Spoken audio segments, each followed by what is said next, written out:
Bismillahirrahmanirrahim. Assalamu alaikum. How are you students? You will be fine. I hope so. बेटा आज हम properties of ionic compounds के बारे में पढ़ेंगे and you know that ionic compounds क्या होते हैं। आयनिक कंपाउंड्स नाम से पता चल रहा है they consist of positive and negative ions.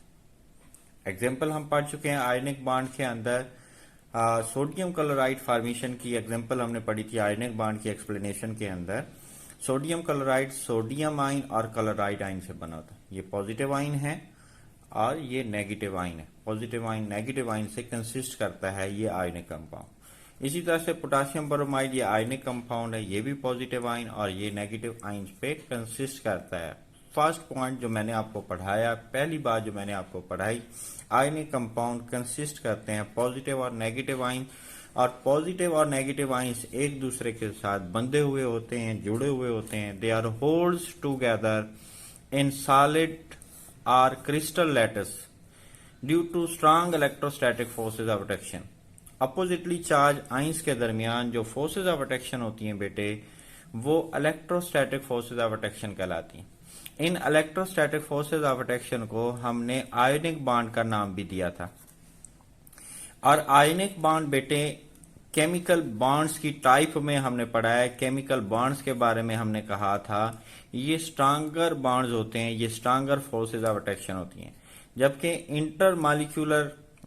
Intermolecular forces की जब हमने बात की थी, जो इंटरमॉलिक्यूलर फोर्सेज होती हैं वो क्या होती हैं बेटे, वो वीकर फोर्सेज ऑफ अट्रैक्शन है। इनका कंपैरिजन हम पीछे पढ़ चुके हैं। आयनिक बॉन्ड भी केमिकल बॉन्ड है और कोवलेंट बॉन्ड भी केमिकल बॉन्ड है, और केमिकल बॉन्ड्स क्या होते हैं, स्ट्रांगर होते हैं। या आप कह लें अपोजिटली चार्ज आयंस के दरमियान जो इलेक्ट्रोस्टैटिक फोर्सेज ऑफ अट्रैक्शन होती हैं वो स्ट्रांगर फोर्सेज ऑफ अट्रैक्शन होते हैं, ये याद रखिएगा, ठीक है।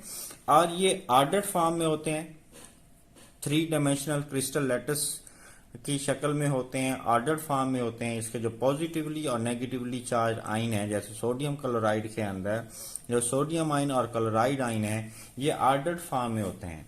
और जैसा कि फिग में दिखाया गया, आप फिग देख सकते हैं, ये फिग दिखाई गई आपकी बुक के अंदर। इसमें सोडियम आयन को ये रेड कलर की बॉल्स के साथ शो किया गया है और क्लोराइड आयन को ग्रीन कलर की बॉल के साथ शो किया गया है, ठीक है। आप देख सकते हैं कि इस क्रिस्टल लैटिस के अंदर सोडियम आयन और क्लोराइड आयन एक खास ऑर्डर के साथ, एक 3 डायमेंशनल अरेंजमेंट के साथ जो है ये सॉलिड के अंदर या क्रिस्टल लैटिस के अंदर बेटे मौजूद होते हैं। ठीक हो गई, ये बात आसान है, ओके। अब हम इसकी प्रॉपर्टीज की तरफ आ जाते हैं।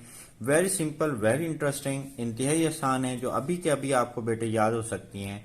फर्स्ट प्रॉपर्टी ये है दे आर क्रिस्टलाइन सॉलिड। वही सोडियम क्लोराइड वाली एग्जांपल आप अगर जहन में रखते हुए आप प्रॉपर्टीज पढ़ते हैं तो आपको ये प्रॉपर्टी सारी की सारी याद हो जाएंगी। आयनिक कंपाउंड जैसे सोडियम क्लोराइड है, इसको जहन में रखें। सोडियम क्लोराइड जो आम कॉमन सॉल्ट हम घरों में यूज करते हैं, हमारी वालदा जो है वो कुकिंग करते हुए जो सालन में जो नमक ऐड करती हैं, ये वो चीज है सोडियम क्लोराइड, ठीक है। आटा गूंदते हुए थोड़ी सी मिकदार में जो डाला जाता है कॉमन सॉल्ट, ये वो सोडियम क्लोराइड ही है। बहुत सारे बच्चों को नहीं, लेकिन अब मैंने बता दिया तो इसको ज़हनी कर लें। सोडियम क्लोराइड कॉमन सॉल्ट है, टेबल सॉल्ट है, जो हम घरों में यूज करते हैं। पहली बात, ये क्रिस्टलाइन सॉलिड है, यानी क्रिस्टल्स की शक्ल में पाए जाते हैं। ये पाउडर्ड फॉर्म में नहीं है, अमारफस फॉर्म में नहीं होते, ठीक है, शेपलेस नहीं होते। दूसरी जो फॉर्म होती है वो क्या होती है, अमारफस। सॉलिड जो कंपाउंड होते हैं या तो वो क्रिस्टलाइन होते हैं या अमारफस होते हैं। ये अमारफस नहीं होते, पाउडर्ड फॉर्म में नहीं होते। पाउडर्ड और क्रिस्टल्स में फर्क होता है। जैसे शुगर की क्रिस्टल होती हैं, ऐसे आयनिक कंपाउंड्स की भी क्या होती हैं, क्रिस्टल्स होती हैं। इसलिए हम क्या कह रहे हैं, they are mostly crystalline solids, okay. अब इंपॉर्टेंट शॉर्ट क्वेश्चन आ जाता है, आयनिक कंपाउंड जो हैं ये नॉन कंडक्टर होते हैं in solid state and they are good conductor of electricity in liquid और molten state. Try to understand, मैंने पहले भी बताया हुआ है कि कोई भी कंपाउंड है वो कंडक्टर कब होगा, वो कंडक्टर उस वक्त होता है या तो उसमें फ्री इलेक्ट्रॉन्स होने चाहिए या उसके अंदर फ्री आयन मौजूद होने चाहिए। अगर फ्री आयन नहीं है तो वो चीज नॉन कंडक्टर होगी, और अगर उसके अंदर फ्री आयन है या फ्री इलेक्ट्रॉन है तो वो चीज क्या होती है, कंडक्टर होती है, ओके। ठीक है। नॉन कंडक्टर हम क्यों कह रहे हैं आयनिक कंपाउंड को सॉलिड स्टेट के अंदर, क्योंकि सॉलिड स्टेट में आयनिक कंपाउंड जिन आयन पे कंसिस्ट करता है, कोई भी कंपाउंड है वो सोडियम क्लोराइड या कोई भी कंपाउंड है, उसके अपोजिटली चार्ज आयन जो हैं ये टाइटली हेल्ड टुगेदर होते हैं, स्ट्रांगली जो हैं ये हेल्ड टुगेदर होते हैं। Therefore due to the absence of free ion ना होने की वजह से, फ्री आयंस की एब्सेंस की वजह से they act as non conductor, they have low electrical conductance आप कह सकते हैं। शॉर्ट क्वेश्चन आएगा why ionic compounds are non conductor in solid state. हम क्या कहेंगे, in solid compound ionic the ions of ionic compounds are tightly held together या strongly held together by strong electrostatic forces of attraction and due to the absence of free ion they are non-conductor। Okay ठीक है। अब हम आते हैं ionic compound जो है liquid या मोल्टन स्टेट में, यानी जब आप किसी सॉल्वेंट में आयनिक कंपाउंड को डालते हैं, फॉर एग्जांपल आप वाटर के अंदर जो है आयनिक कंपाउंड को ऐड करते हो तो ये डिसोसिएट हो जाता है अपने आयंस के अंदर, सोडियम आयन और क्लोराइड आयन में डिसोसिएट हो जाएगा, अलग हो जाएगा, आयन फ्री हो जाएंगे। या आप किसी आयनिक कंपाउंड को जब मेल्ट करते हैं यानी मोल्टन स्टेट के अंदर भी आयन क्या हो जाएंगे, फ्री हो जाते हैं। जब आयन फ्री हो जाएंगे तो due to the presence of free ion ionic compound molten state में या लिक्विड फॉर्म में या सोल्यूशन फॉर्म में क्या होते हैं, कंडक्टर होते हैं। ओके, दोनों बातें मैंने आपको समझा दी हैं। Ionic compounds are good conductor in molten state or solution form, liquid state नहीं कहते तो आप इसको सोल्यूशन फॉर्म कह रहे हैं। ओके, नेक्स्ट पॉइंट है बेटे, दे have high melting point and boiling point. For example sodium chloride का जो मेल्टिंग पॉइंट है वो 800 डिग्री सेंटीग्रेड है और उसका जो बॉइलिंग पॉइंट है 14-13 डिग्री सेंटीग्रेड है।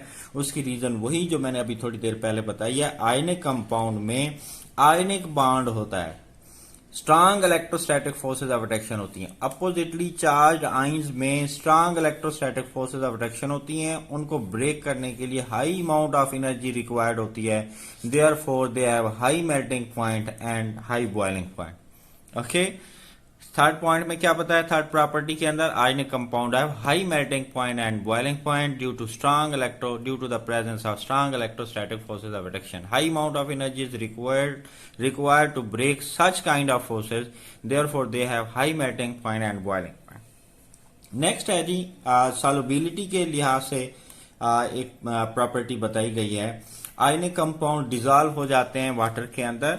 सॉल्युबिलिटी का एक असूल बेटे आपने पढ़ा होगा, नहीं पढ़ा तो मैं बता देता हूं, लाइक डिजॉल्व लाइक, एक जैसा एक जैसे को हल करता है, पोलर पोलर को हल करता है, नॉन पोलर नॉन पोलर को हल करता है। ठीक है, पोलर पोलर को डिजॉल्व करेगा बेटे और नॉन पोलर नॉन पोलर को डिजॉल्व करता है। ठीक है, ये सॉल्युबिलिटी का मैं आपको असूल बता रहा हूं। सॉल्युबिलिटी का एक रूल बताया है कि पोलर पोलर को हल करता है, नॉन पोलर। आयनिक कंपाउंड पर पॉजिटिव और नेगेटिव चार्जेस होते हैं और आपको पता है वाटर के ऊपर भी पार्शियल पॉजिटिव और पार्शियल नेगेटिव चार्ज मौजूद होता है, इसलिए ये एक जैसे हो गए।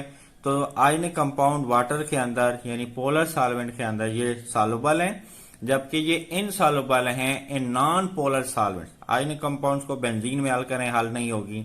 आयनिक कंपाउंड्स को आप कार्बन टेट्राक्लोराइड में हल करें, हल नहीं होगी। इसमें हल करो, कार्बन टेट्राक्लोराइड में, बेंजीन में, एसीटोन में, ये सारे नॉन पोलर सॉल्वेंट्स हैं या ऑर्गेनिक सॉल्वेंट्स हैं, इनके अंदर जो है आयनिक कंपाउंड डिजॉल्व नहीं होते। किसमें डिजॉल्व होते हैं, पोलर सॉल्वेंट्स में, जैसे वाटर है।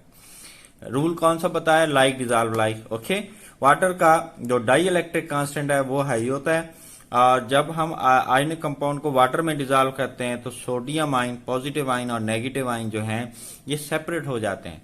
पॉजिटिव आयन को वाटर मॉलिक्यूल सराउंड कर लेते हैं, नेगेटिव सिरे से, ऑक्सीजन वाले सिरे से सराउंड कर लेते हैं, और जो नेगेटिव आयन है, कोई भी आयनिक कंपाउंड है, चाहे सोडियम क्लोराइड है या कोई भी है, नेगेटिव आयन को वाटर मॉलिक्यूल सराउंड कर लेते हैं। ये H2O मैंने लिखा हुआ है, ये क्या है, ये H2O है।